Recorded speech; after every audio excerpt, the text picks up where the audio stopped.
You take a seed, you plant it, you grow it, you dry it, you roll it, you smoke it, and it goes down smooth. Hey! Spanning the continent to bring you the truth about cannabis and marijuana law reform. I smoke pot and I like it a lot. The Russ Belville Show, the voice of the marijuana nation. Now, here's your host, Radical Russ Belville.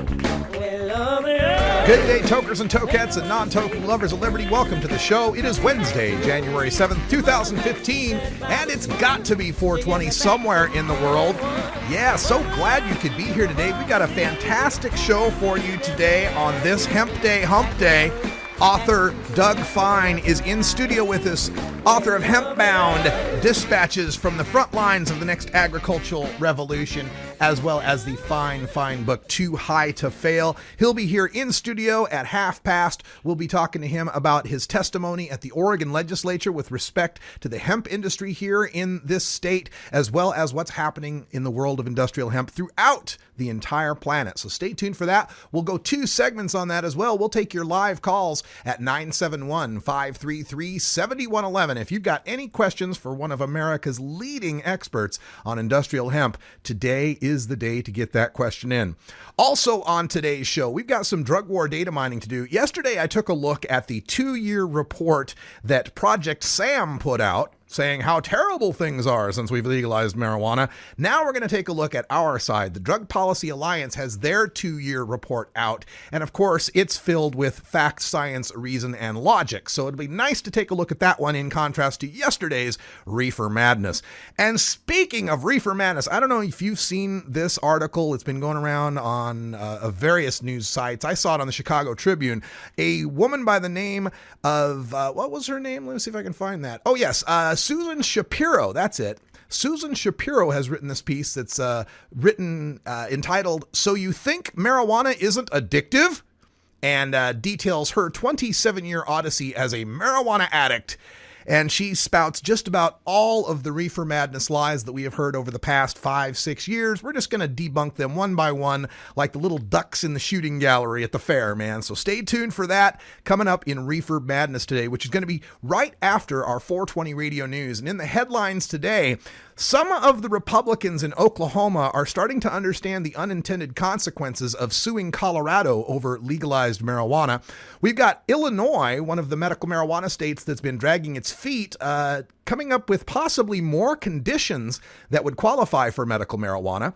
We got to look at Washington State, where the prices are finally coming down, but they're still not quite low enough yet. We've got a look from researchers at suicide rates in the medical marijuana states and some stunning information about how medical marijuana affects suicide rates.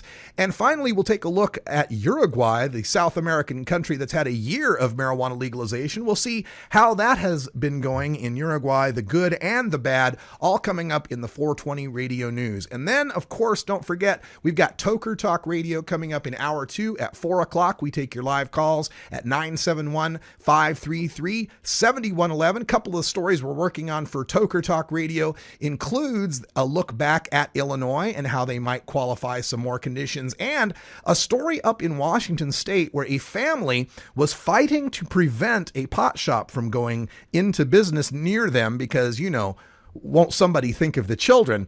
And there's been a ruling on that is called a partial victory by King 5 News up there in Seattle. We'll tell you all about that coming up in hour 2, Toker Talk Radio. Plus, you'll get your Irie Wednesday daily Toker tunes from Gordon Green, who's got another great world music tune for us. All that coming up in the next jam-packed 2 hours of the Russ Belville Show. Stick around.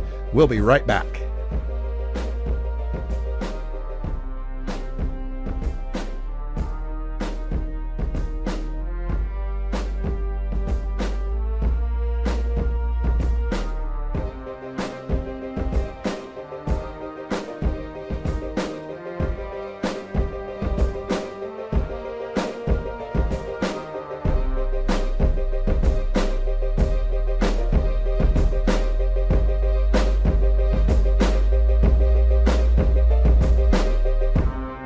You're tuned into the Russ Belville Show, the voice of the marijuana nation. 420 Radio, your ticket to the High Times Cannabis Cups. This is Radical Russ encouraging you to take a look at the Weed Blog every day. Johnny Green and the staff at the Weed Blog are on top of all the latest developments in the fight to end marijuana prohibition nationwide. You can even get the Weed Blog on your smartphone by installing the Weed Blog app for iPhone and Android. If it's about weed, it's on the Weed Blog, including my original writing. So don't delay. Read the Weed Blog today. Connect with 420radio.org through social media, on Twitter at 420radio.org, and our Facebook page at 420radio.org. Follow us and like us today. You'll be glad you did. Sir, do you think there will or should come a time for us to discuss the possibility of legalization, regulation, and control of all drugs, thereby doing away with the violent criminal market as well as a major source of funding for international terrorism? Thank you so much for your time, Mr. President. Well, I think this is an entirely legitimate topic for debate. Name the time and place, Mr. President. Radical Russ has been prepping for this debate full-time since 2005. The Russ Belville Show.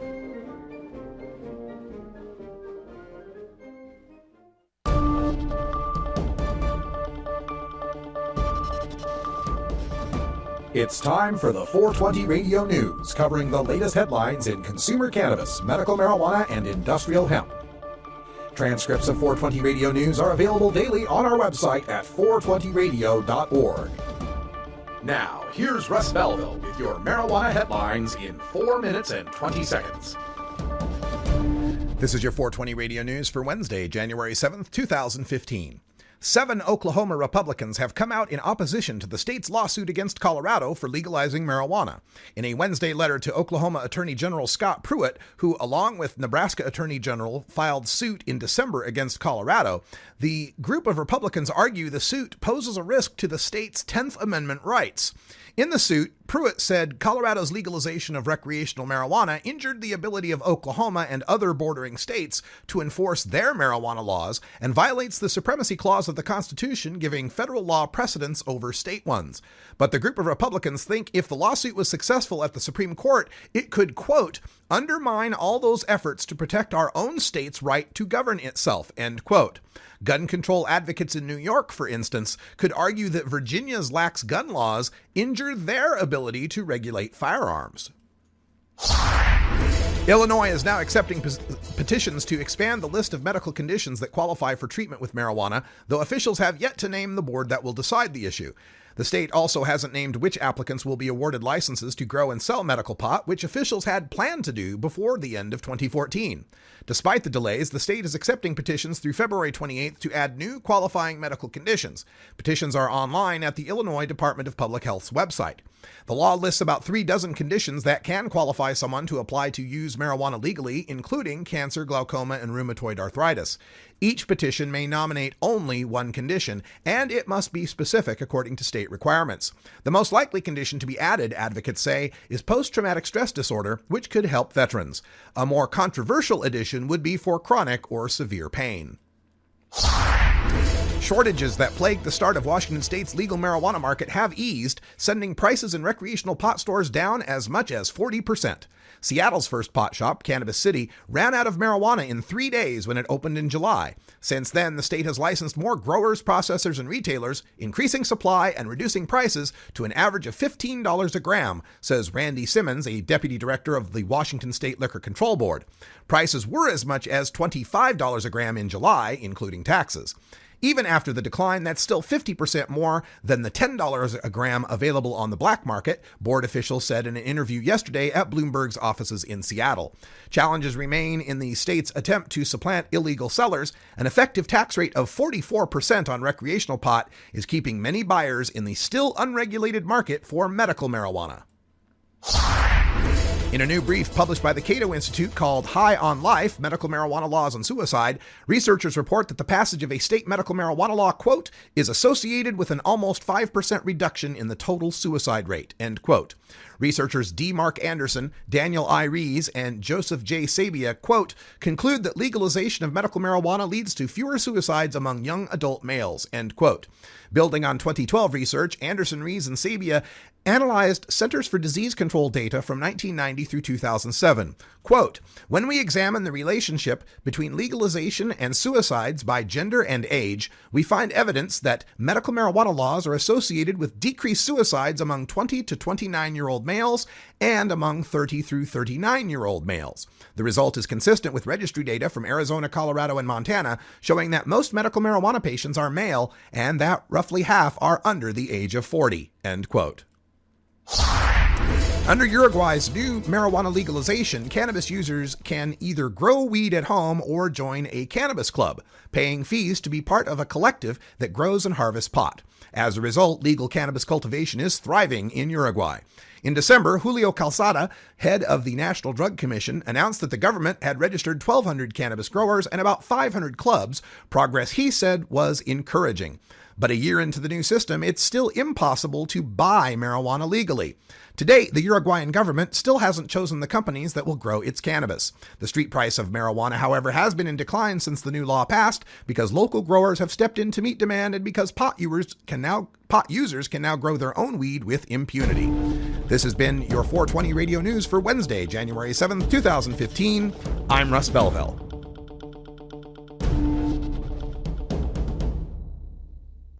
.420 Radio, turning red states and blue states green.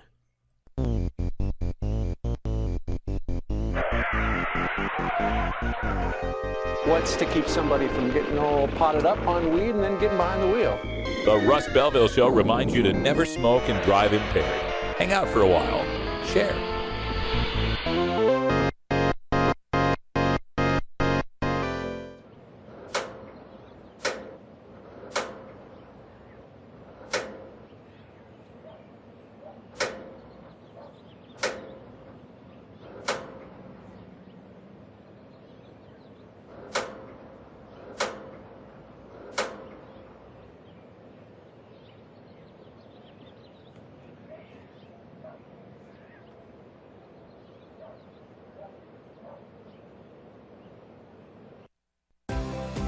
International Cannabis Business Conference is coming to the Hyatt Regency Hotel in San Francisco, California, February 15th and 16th, 2015.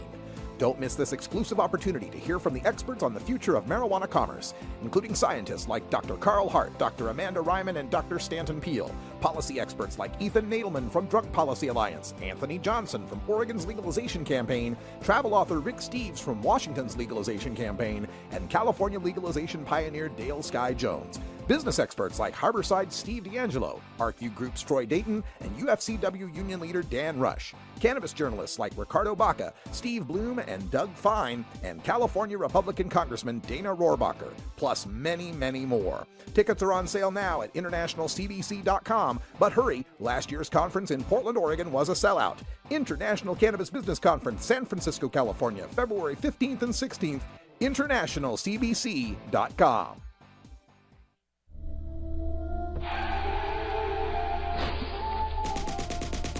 Marijuana is an addictive drug which produces in its users insanity, criminality, and death. Marijuana is the most violence-causing drug in the history of mankind. If the hideous monster Frankenstein came face-to-face with the monster of marijuana, he dropped dead from fright. You know, it's not easy countering 7 decades of propaganda in a 2-hour show, but let's try. It's time for the Russ Belville Show's Reefer Madness Debunked. Welcome back, everyone. 14 and a half after the hour. And today in Reefer Madness Debunked, we take a look at the widely shared article that I'm looking at the Chicago Tribune called So You Think Marijuana Isn't Addictive by Susan Shapiro. The tweet line on this has been why legalizing marijuana will lead to more drug addiction, and I could not let any of this stand without a rebuttal. She writes that in 2014, our country went cannabis crazy, and she knows about the dark side of marijuana because she was addicted for 27 years. 27 years. Oh my goodness. Okay. She says she started to smoke weed at Bob Dylan concerts when she was 13. I saw how it can make you say and do things that are provocative and perilous. I bought pot in bad neighborhoods at 3 a.m., confronted a dealer for selling me a dime bag of oregano, let shady pushers I barely knew deliver marijuana like pizza to my home. I mailed weed to my vacation spots and smoked a cocaine-laced joint with a bus driver when I was his only passenger. Okay, so first of all, legalizing marijuana isn't about letting the 13-year-olds smoke marijuana at the Bob Dylan concerts. Clearly, keeping marijuana prohibited did not stop this woman from smoking marijuana at the Bob Dylan concert at age 13. So I fail to see so far how the solution is any worse than the problem than it solved. But let's go on to this. Let's see what else she says. She said that she says everyone believed you couldn't get addicted to pot. Turns out I could get hooked on carrot sticks. So now you're telling me that it's not the pot, it's the person who might have an issue with it, huh? Okay, I'm with you there. And from this point, she continues on with so many of these cherry-picked statistics with absolutely no context whatsoever. Here's some of the greatest hits, of course. She says 17% of the people who get high as teenagers will become addicted to marijuana. This is that old 1 in 6 teenagers that smokes pot will become addicted. Well, you know how they define addicted? They define addicted as someone who's smoking pot 4 times a month or more as an adult. So what you're saying here is 1 out of 6 kids that smoke pot as a teenager might smoke a joint on the weekend as an adult. That hardly sounds like addiction to me, especially considering watching my dad suffer through alcoholism and speed addiction. I kind of have an idea what addiction really is. She also goes on to say that half of daily marijuana smokers become addicted. Well, again, if your definition of being an addict is someone who uses marijuana regularly, it's no surprise that you come up with a self-serving answer like that.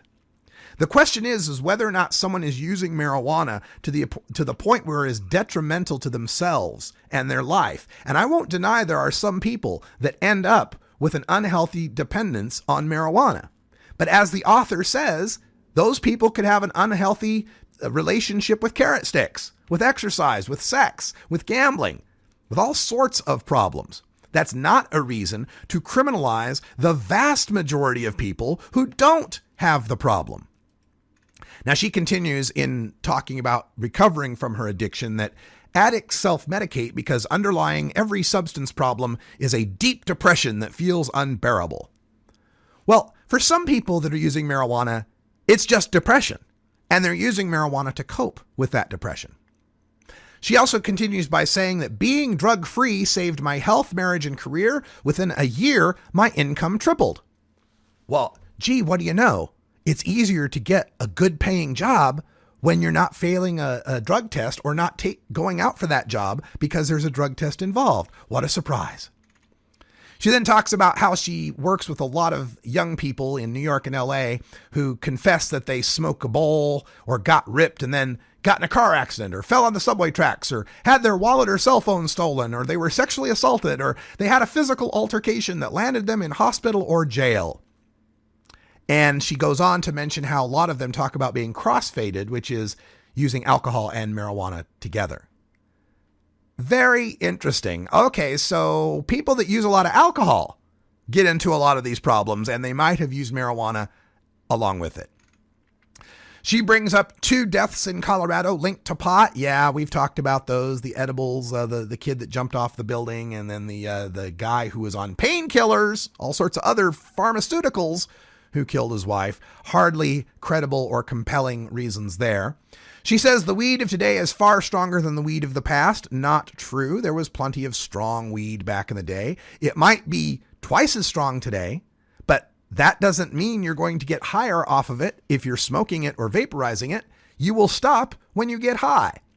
She also says the new edible products are 10 times stronger than a traditional joint. Wrong. Edible products have always been stronger, dose for dose, than anything you can take by smoking because the conversion of that in your gut, of THC in your gut, becomes 11-hydroxy-THC, which is far more psychoactive than delta-9 THC. It's a little thing called biology, chemistry, and science.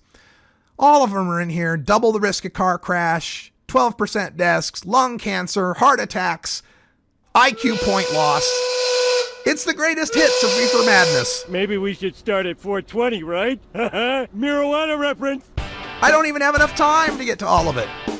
She says marijuana essentially fries your brain and closes by saying we shouldn't send pot smokers to prison, but they don't belong on pop culture pedestals either.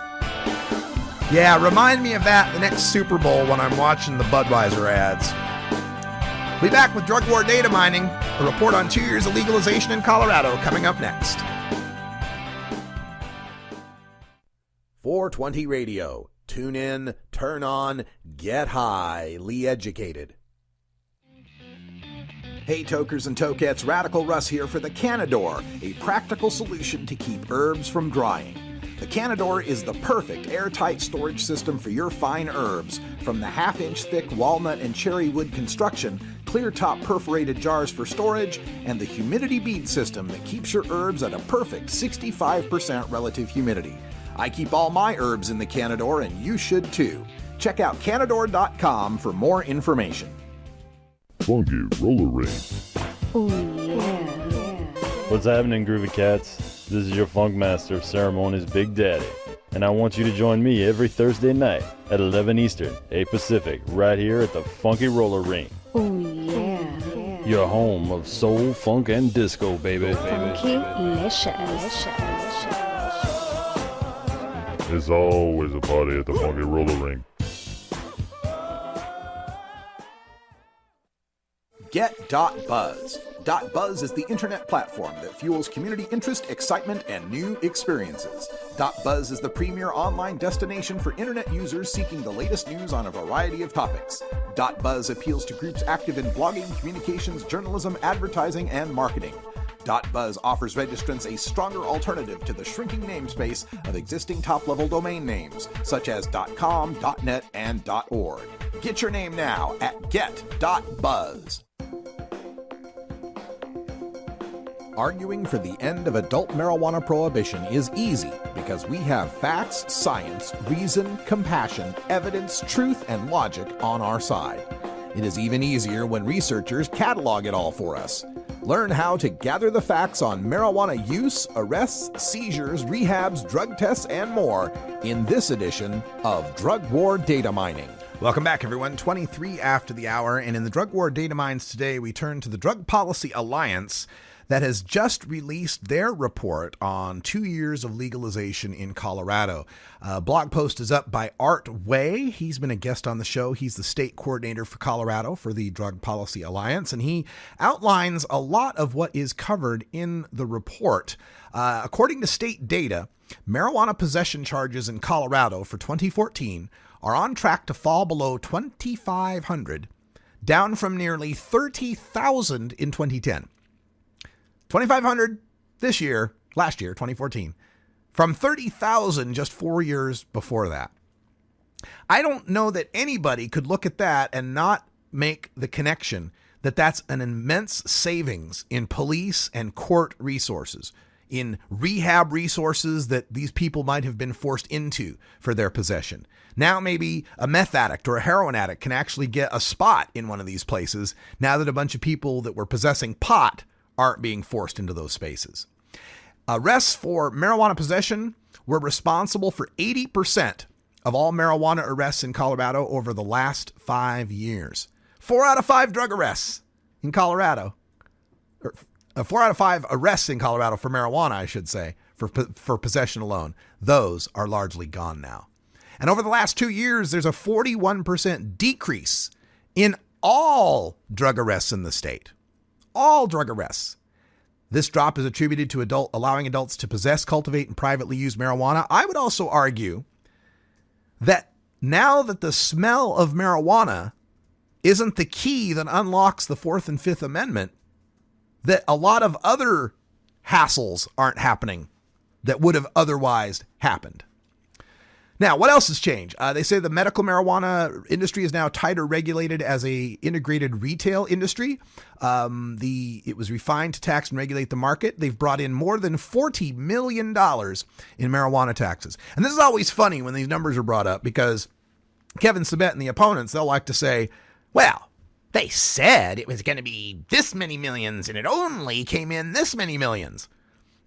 I love it when somebody can say it's bad that we only brought in $40 million in marijuana taxes, when before we were bringing in, hold on, let me do the math. $0 in marijuana taxes. We increased, percentage-wise, that's infinity.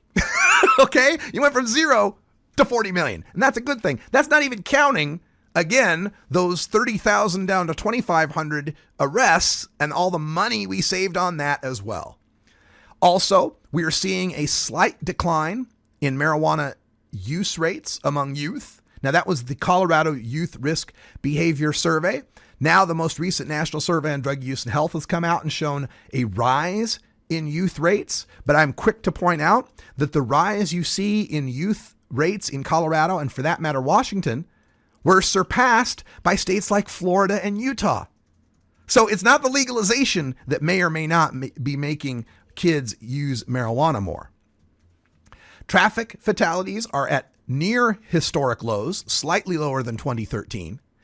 Now, nobody's saying that legalizing pot makes the roads safer, but it doesn't seem to be making them more dangerous. I always argue that people who are smoking pot and driving have already been doing it. It's already been in existence. You can't pretend that we've had millions and millions of pot smokers who have cars and not think that they've already been driving. If there were any sort of mayhem to be caused on the roadways because of the use of marijuana, we'd have seen that mayhem by now. We'd have seen that death and destruction by now, and we're not seeing it. Also, economically speaking, in Colorado's ranked as one of the fastest growing economies in the nation. Their unemployment rate is at its lowest since 2008 and is well below the national average. And part of that can be attributed to the Marijuana Enforcement Division, which has issued over 10,000 employment cards, the cards that they have to get to work in the marijuana industry, 10,000 new jobs, direct marijuana jobs. Now think about all of the indirect jobs that support those direct jobs. And you start to understand why their economy is booming. We also understand that the relationship, there's things that can't be measured in the drug war data mine when we talk about legalization.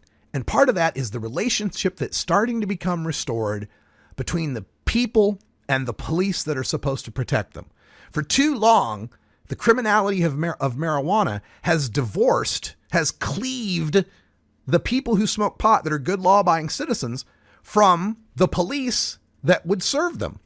I can't tell you how many times in my life as a marijuana consumer in Idaho, I looked the other way or didn't say anything or didn't report something because I knew reporting that could probably get more attention for me as a pot smoker than for whatever crime or indiscretion or violation I might have happened to witness. People shouldn't be considering whether or not to call 911 based on whether or not 911 is going to come for them. Marijuana legalization ends that for so many good law-abiding people. As we move forward, there's so much more to do. We have a long way to go to get from legalization to equalization. We deserve the same rights, privileges, and responsibilities as beer drinkers, wine aficionados, and cigar smokers. And we'll keep working for that every day here on the Russ Belville Show. 420 Radio, the world's voice of marijuana legalization. Growing plants indoors can be a rewarding hobby, but electricity bills can go through the roof. Then you have to cool down all those big hot lights. It can drive a grower insane.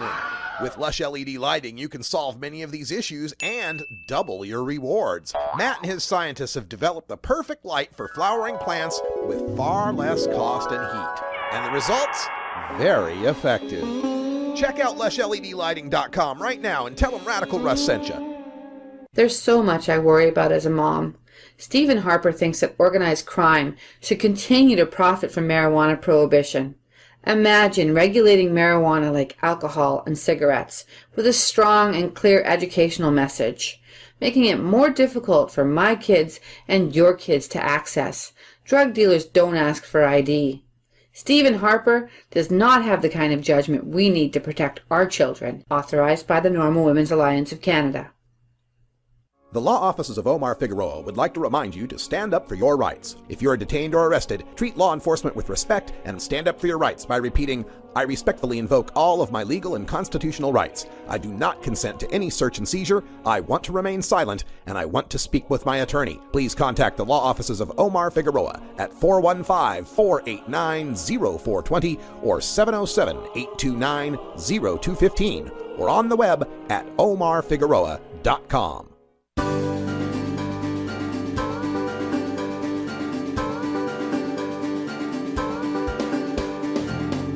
Marijuana legalization also ushers in the return of the American hemp industry.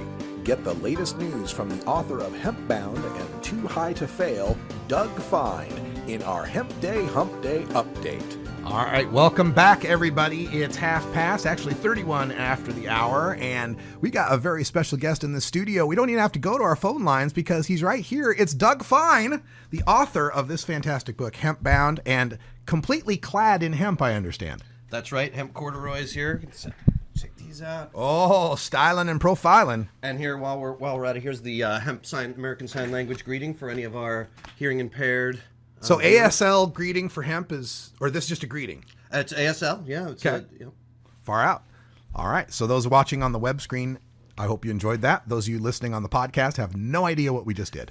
That's cool. It involved disrobing. That's right. While we got you here, I wanted to give you your own Russ Belville Show pin. Oh, what an honor. So now this is awesome. You can add that. It's not made of hemp. I am one day.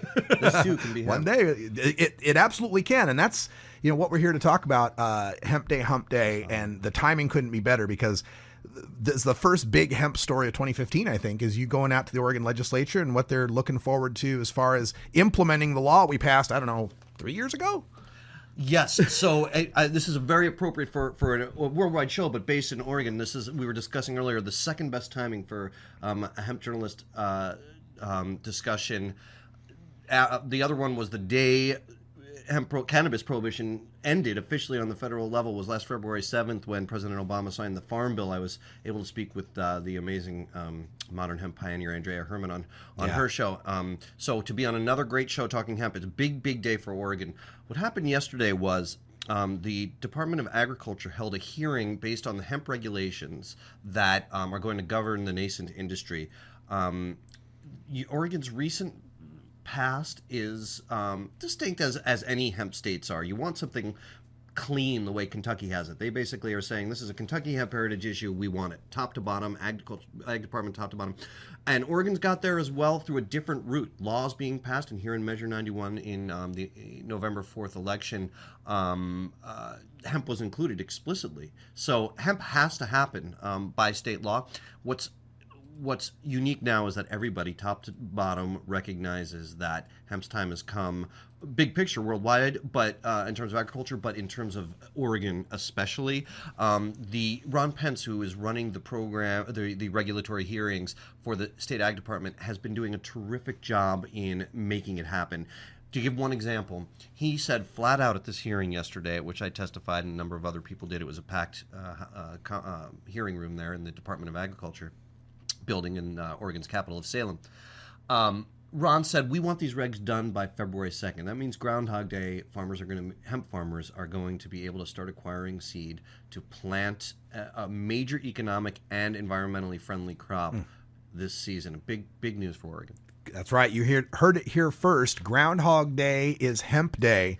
Here in Oregon, we'll finally get to implement this law that we've had. And a lot of this has to do with the federal government passing their regulation on saying, hey, if you've passed hemp, go for it. Yeah, so it's the federal law right now is a fun little transition period until final full commercial hemp cultivation is legalized on the federal level. Where we're at right now is at this in-between stage. technically, what has been legalized in the federal farm bill, law of the land, is hemp is legal to cultivate for research purposes only in states that have their own hemp cultivation law, as long as a hemp farmer is in some way associated with the state agriculture department or an accredited institution of higher learning. How the state of Kentucky is interpreting that is, yeah, research, that includes sales and marketing research. So every bit of Kentucky's harvest from 2014 had a buyer. Why not? It's an industry growing in double digits. So really, it's de facto legalization, but there are hoops that have to be gone through until we see that full commercial cultivation. In the meanwhile, the DEA, which has already been issuing permits for farmers to import hemp seed as long as they go through some regulatory hoops, has also been explicitly prohibited in recent federal legislation from interfering with state hemp programs. Right. That's the attachment to the Omnibus bill. And everybody points out that it legalized, it took the hands off of medical marijuana, that it ended the DEA raids on the medical marijuana states. A lot of people are losing the fact that, no, it also protects the hemp states, too. Yeah, two separate provisions. That's fantastic news. We're here with Doug Fine, author of Hemp Bound, at Organic Cowboy on the Twitter, if you're onto the Twitter stuff. And as far as these Oregon farmers and these people that are involved in trying to get this, what's your take on their understanding of the issue? Have they gotten better educated and are raring to go now? Oregon farmers. Yeah, absolutely. I mean, if one role that I'd like to play as somebody who cares a lot about Oregon, it's just such a fantastic state that does things right. When they do it, they do them right generally here in the Beaver State. And one of the roles I would like to play is helping to fill in those gaps. Since I've been researching the hemp industry around the world, one of the hardest things, for instance, is going to be for farmers to get seed. They need to know how to go through the hoops. And this happened in Kentucky. Mitch McConnell and Rand Paul, the two senators there, had to intervene and say, hey, DEA, they were trying to get hemp seed from Italy, wasn't it? That's right. So hopefully to avoid that this year, I'm a little bit surprised to hear Kentucky officials still talking, somewhat adversarial effect. Like, I hope we don't have to go lawsuit again. I don't think that's going to happen anymore, because I believe that DEA will sign off on permits in this kind of it's a face-saving political thing where the DEA is still claiming that it's Schedule 1, even though federal law says not for research purposes.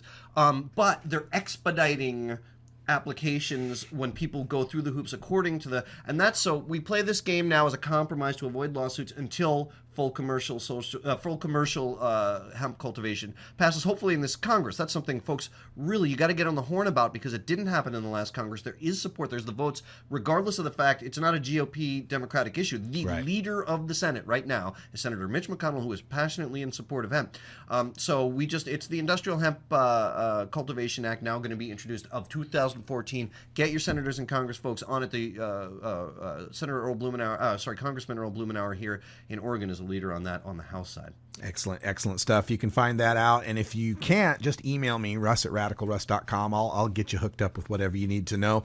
We're talking with Doug Fine about industrial hemp on our Hemp Day Hump Day. And in our next segment, we'll continue. We'll take your calls at 971-533-7111. If you've got any questions about industrial hemp, this would be the time to ask. And I've got one from our chat room where we opened by noting your all hemp outfit. We're not going to verify the boxers.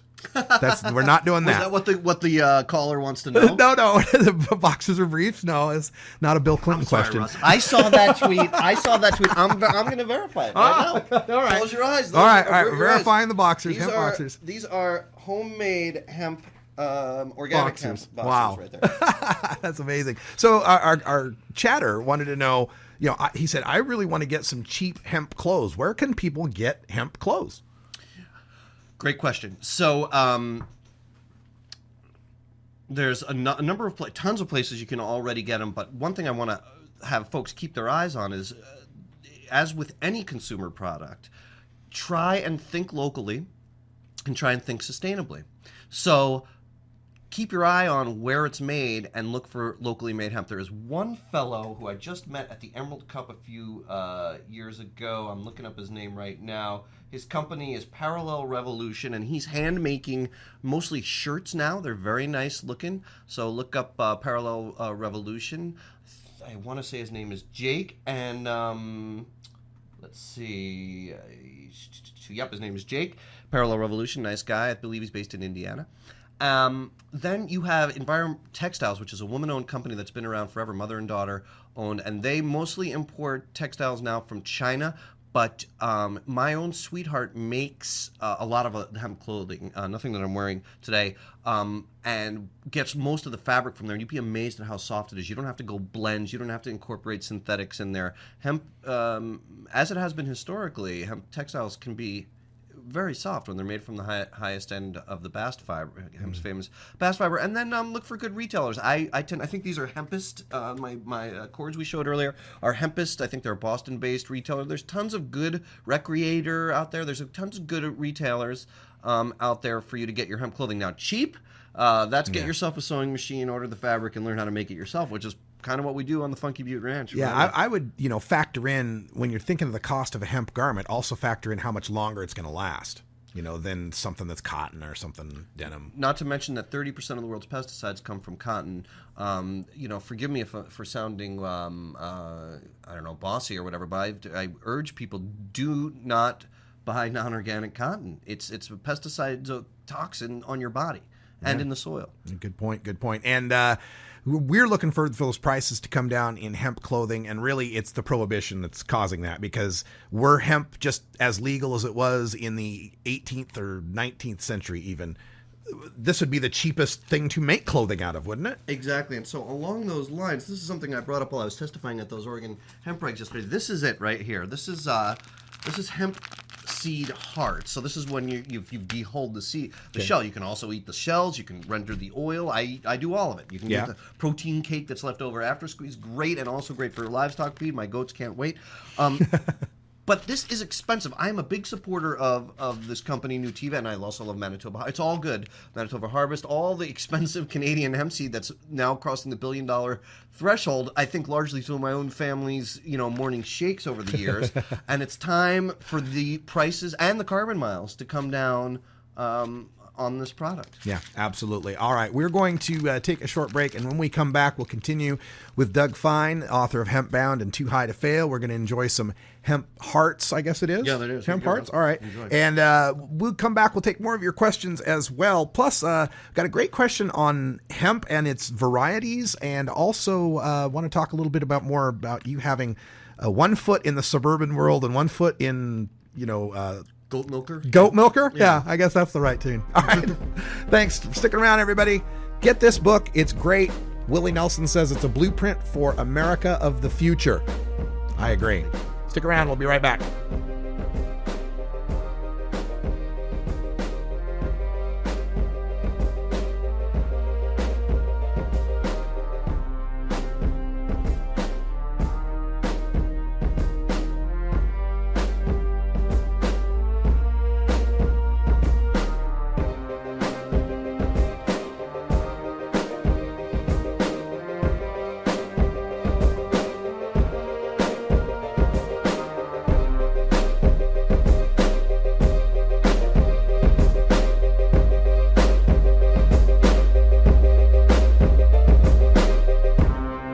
You're tuned into the Russ Belville Show, the voice of the marijuana nation. You can get 420 Radio on the go with our Shoutcast stream for all internet-enabled media players. Go to rad-r.us/420shout or just click the Shoutcast icon below the live radio feed at 420radio.org. Are you in the market for portable vaporizers now? Get online to vapes.buzz, the quick and easy link to portablevaporizers.now.com. Vapes.buzz has everything you're looking for, including vape pens, herbal vaporizers, e-juice, parts, accessories, and more. Visit vapes.buzz and save 5% instantly, or give them a call at 866-264-2415. Vapes.buzz. Get vaping, baby!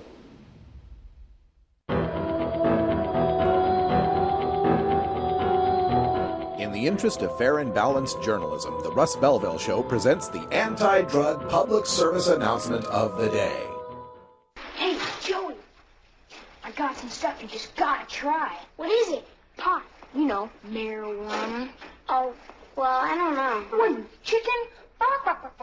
Joey's in a jam. What should he do? Kate. Get a pizza. Excellent. Get a pizza. Get real. Get out of there. You got it. Let's see if Joey's that smart. I'm not chicken. You're a turkey. He's right. Drug dealers are dorks. Don't even talk to them. Cowabunga!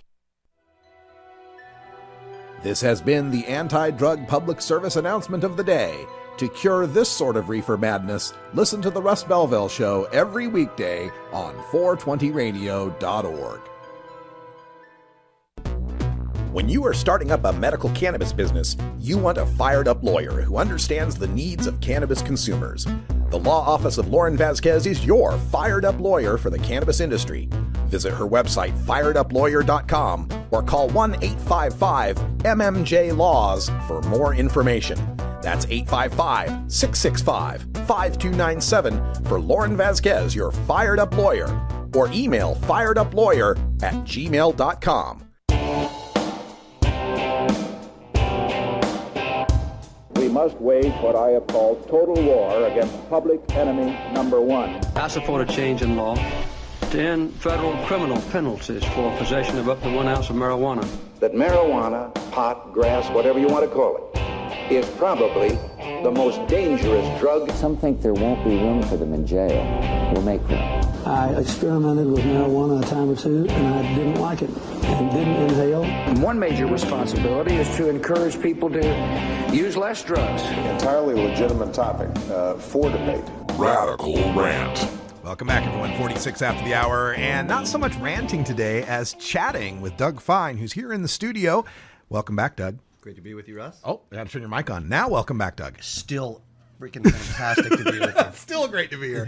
Hey, we got some questions from our chat room that I wanted to bring up for you. The first one was about your hat. Is the hat made of hemp? The band on the hat is made of hemp. Probably a good deal of my skin and my body structure is made of hemp. We put at least 2 tablespoons of hemp seed oil into our morning shake. These hemp hearts here, I like to throw in the yogurt. Sorry for eating in the studio, Russ. No problem. I just did a piece folks can find online called Vitamin Hemp about what the real nutritive truth is about this. You know, one of the hardest parts, we've talked about this on earlier Hump Day Hemp Day segments, Russ, is that the hardest part about reporting on hemp is that your roommate with the lava lamp was right or didn't go far enough in the truth about hemp and how good it is and how valuable it is. So on the nutritive side, this piece I did was quoting researchers whose talks I had seen at the Canadian Hemp Trade Alliance and elsewhere. Just bottom line, real nutritive studies and the omega balance profile on hemp, the type of amino acid building blocks that hemp has, the type of protein, the mineral content, the magnesium, the selenium. I'm pretty much made out of, as are my kids, human and goat. We're made out of this stuff at this point on the Funky Butte Ranch because it is that good for you.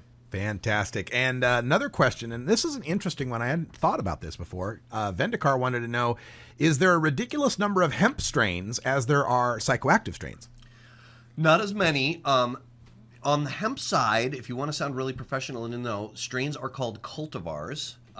If you want to just have the equivalent of a gender neutral term, you can say variety of cannabis for any, whether a strain or a cultivar. But when we are talking about what we today define as industrial hemp or agricultural hemp, we call them cultivars.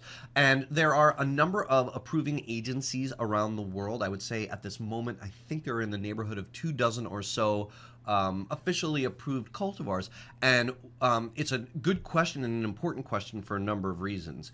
I'll sum up one of the main important reasons it's an important question, and that is, as we rebuild the tragically lost, once world-leading hemp germplasm here in the States, which was once taxpayer-funded by the USDA, and we were far and away the producer of the world's finest hemp. As we rebuild, do we use Darwin's cultivar, the wild ditchweed that remains in the Wisconsins and the Nebraskas? You can still find plenty of that, yeah. Or do we play by the rules of modern agriculture, which is about uniformity and documentable quality control and all those issues. And I believe it's a balance of the two, because we Americans are going to figure out cool apps. For instance, right now, hemp can be a great biofuel and hemp-bound. There's an incident where I drive around in a hemp-powered limo once owned by the Philippine dictator Ferdinand Marcos. Thank you, Bill Altos, my good friend and hemp researcher and engineer. It works, but we don't have cultivars yet designed specifically for fuel that are oil cultivars. So some smart bunch of farmers is going to get that going. Right. And a million other hemp apps we can talk about. Sure. And that's going to be about being smart and crossbreeding in the Gregor Mender natural way, the way that Americans, as Michael Pollan calls psychoactive cannabis farmers, the best gardeners of his generation. Yeah. They developed, thank God, what humanity wanted in terms of psychoactive cannabis. So we're going to see that very quickly. So we're within going to a have few an years. oil hemp, we're going to have a seed hemp, we're going to have a stalk hemp, and so on. Flower hemp for nutraceuticals, Sure. fiber for textiles, fiber for industrial components, fiber for construction. And then you've spoken with us before on the show about triple cropping, you say? Tri-cropping, yep. Tri-cropping. Yep. And there would be probably varietals or cultivars that would work better for that purpose as well. Yeah, in other words, hybrids, right? Exactly. Yeah. So the equivalent on the psychoactive side of a hybrid, yeah. of a hybrid, right? So that's the second way that I really hope to help Oregon farmers this year. The first way is helping them get the seed so they can get the stuff in the ground. Then what about on the harvest? What do you do then? There's a lot of things you can do. The price out of the ground for seed, basically seed applications, is for Canadian farmers right now $350 profit. That's profit per acre. A great year for soy predicted South Dakota State this year, $71 profit in a great year for South Dakota farmers. So we're talking about 4 or 5 times the profit level right out of the ground for something that doesn't require pesticides and herbicides. So it's profitable and worth it there. And that's why we're seeing legalization, is because it's the economy stupid kind of thing. Like farmers are not dumb. They're businessmen and businesswomen. But once you control the processing vertically in your farming community, you're increasing your value 100-fold, if not more. So in other words, if Oregonian farmers process a certain amount, 1,000 acres in an eastern Colorado, once struggling, now thriving farming community, and sell it immediately to a big Canadian processor, that's going to be good money for the community. But if they have a facility in their community that allows them to bottle it and call it Oregon-grown salad dressing, toothpaste component, whatever it is. I use a hemp toothpaste from Slovenia with clay and mint and hemp in it.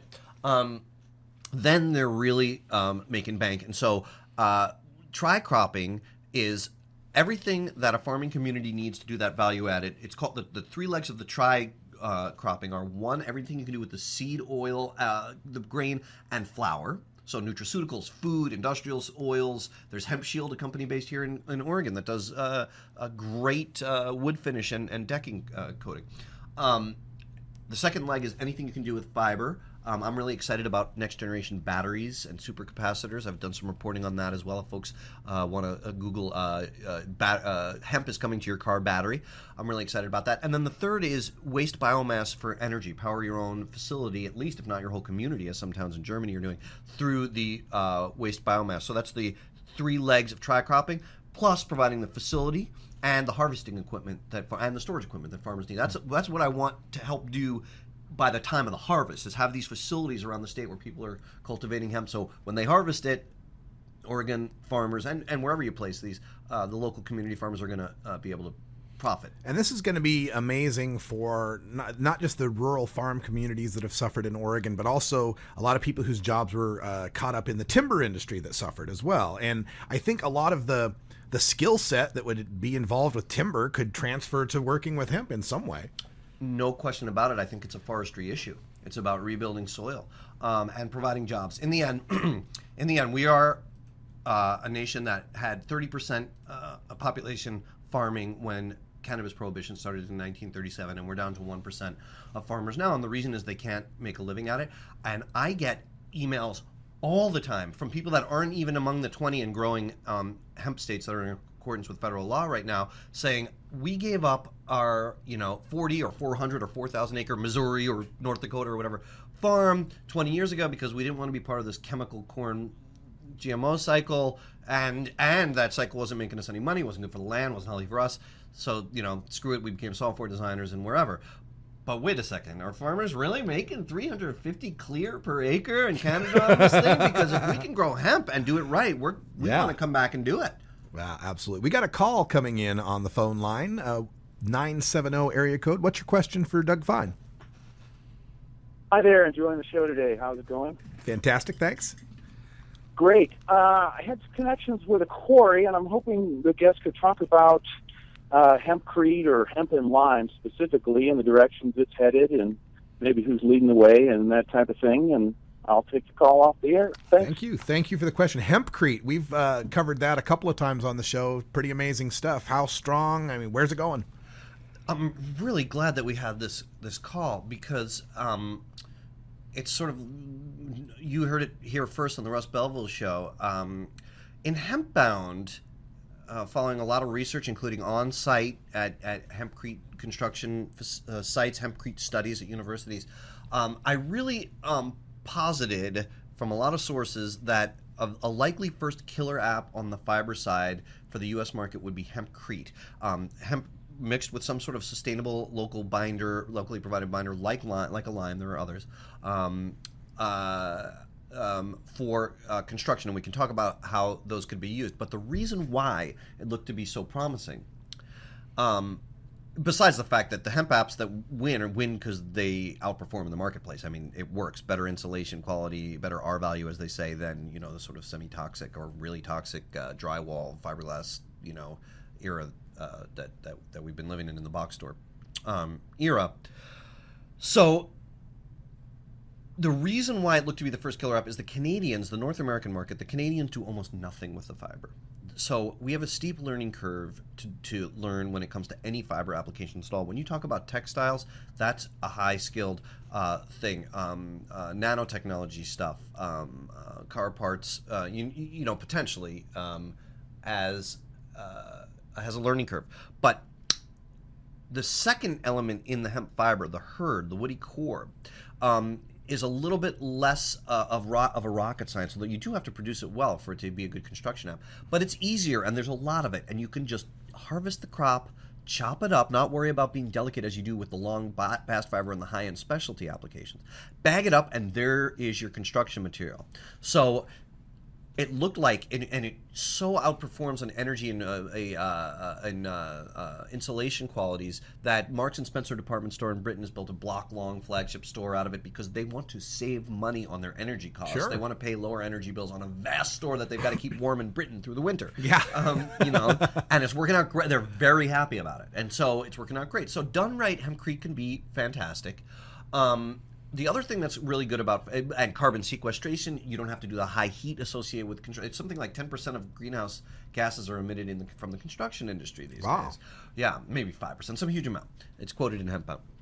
So there also is this nice element of it's a hands-on, relatively easy way to build. I mean, you can spray it from a spray or stack it on with hands, do it in a more kind of industrial way where you're tamping down large amounts. You talk to the folks, and I've talked to the folks, and the book records it, who are building with the stuff, and everybody's happy with how nice and easy it is on the high quality, nice looking homes, high-end type homes. And the only thing that is slowing down, of course, it's prohibition. The rush to have hemp-based construction is the fact that it's expensive to import anything. So that would include hurd as well. Mm-hmm. But there are a lot of roadblocks in front of what today we're calling hempcrete. And one of them is regulatory issues. Building codes are pretty strict. Today you have to do this sort of song and dance to even be allowed to build with it. You got to just call it fill into most places instead of, insulating, let alone load bearing. It can play great roles in soundproofing. There's a lot of great applications that hemp-based building material can be, but there's other issues. Lime is not always sustainable in every ecosystem. As far as the binder goes, again, there all are alternatives. Plus, if you vary the mix, how much hurd you put in, how much lime, it could impact quality. So there's a long learning curve. There's a lot of other great things that you could potentially do. Like there's a fellow and traditional building techniques, hemp adobe type stuff is something that I think it should be a big thing in the future. And I want to point out something that was brought up to me the other day, which is a potential application of 3D printing biomaterials like hemp for houses in the future. That's neat, and I think that it's something with all of the sort of things that we might generally keep under the topic of nano, digital age, 3D printing kind of wonderful applications. That's fine. But I think one of the big lessons of the 21st century is finding a balance between the blind belief that technology and science is going to solve everything versus the fact that with all these billions of people, many of them urban, not everybody is going to have the time to slap together their own house. So there's a balance there, but I just want to throw out there, if you've got a sophisticated 3D printer, is a village in Bangladesh or Mali going to be able to afford it? And if so, if the Gates Foundation pops it in there, who's fixing it? When it breaks or when the software upgrade happens, which is not to say, Russ, I'm sure there are many more technical savvy people in Mali and Bangladesh than I, but it has to do with income, it has to do with lifestyle. Sorry to cut you off, Doug. That's all the time we got, but we'll stay tuned for hour 2. We'll come back and finish this thought. Thanks for joining us, and until next time, take care of each other, tokers.